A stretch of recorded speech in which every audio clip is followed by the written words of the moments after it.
Most people don't get to see the mayor's office, so we thought it would be nice to take you on a tour, show you what's inside, what's hanging on the walls, and tell you a little bit about the mayor and the mayor's office.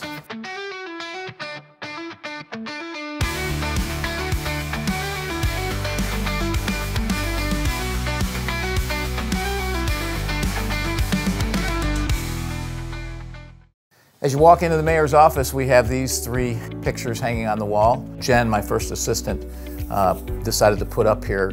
She felt spoke to us, kind of speaks to who the village is, and actually I think who a lot of our employees are. But American pride, which is obviously very important to me, and to many of us, character and commitment.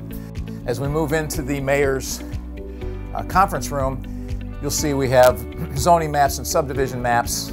We also have a village's mission statement over here. And then, even though I'm a Bears fan, Vince Lombardi, a very famous speech, What It Takes to Be Number One. As you move into my office, something I felt was important is to have the American flag. It also has the Orland Park flag. And then the photo here on the wall, actually my daughter gave to me. She said, "Dad, this made me think of you, and I think it would be great for your office."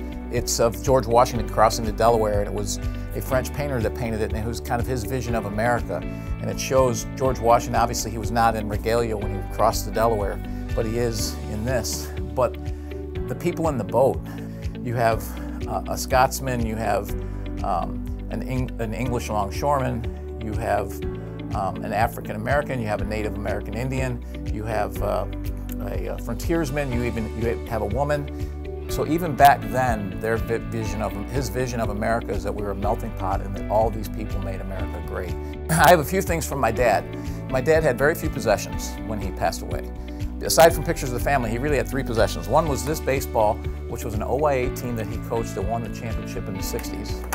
Another was this plaque of the Orland Park Pioneers, where he was a founding board member.